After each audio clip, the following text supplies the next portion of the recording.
जय शिवराय मित्रांनो, सगळ्यात आधी सर्वांना महाशिवरात्रीच्या हार्दिक हार्दिक शुभेच्छा। आज आपण वर्णेश्वर सिद्धेश्वर महादेव मंदिराच्या दर्शनाला जात आहोत। मंदिराकडे जात असताना आपल्याला आई भवानी देवीचे मंदिर दिसले आणि आपण लगेच मंदिराच्या दर्शनाला निघालो।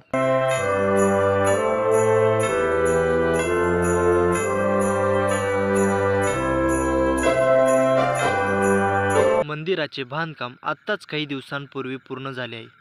भक्तांसाठी या ठिकाणी मोठे शेड उभारण्यात आले आहे। मंदिराच्या बांधकामासाठी वापरण्यात आलेला दगड हा राजस्थानहून आणण्यात आलेला आहे। मंदिरावरती आल्यावर सर्वात आधी महादेवाचे दर्शन घेतले। तुम्ही बघू शकता मंदिराचं काम किती सुंदरपणे साकारण्यात आलेले आहे।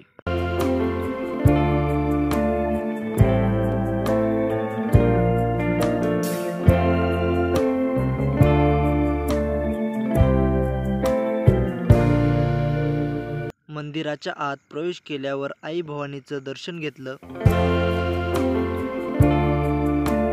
मंदिरात कालभैरवाच्या मूर्तीची स्थापना करण्यात आलेली आहे। कालभैरवाचं दर्शन घेतल्यानंतर बजरंगबलीचे दर्शन घेतले।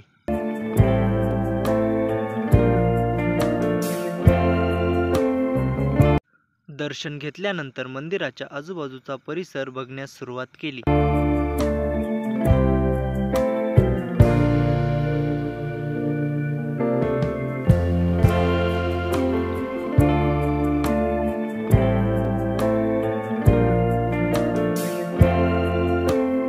वर्णेश्वर सिद्धेश्वर महादेवाच्या दर्शनाला निघालो। हे असे मंदिर आहे की या मंदिरात 2 शिवलिंगांची स्थापना करण्यात आलेली आहे।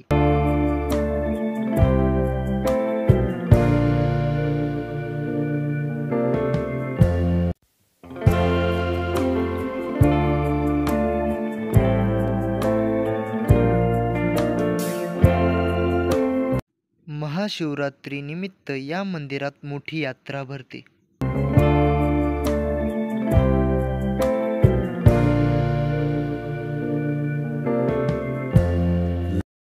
मंदिरात दर्शन घेण्यासाठी भाविकांनी खूप गर्दी केली होती। मंदिरात भजनाचा कार्यक्रम आयोजित करण्यात आला।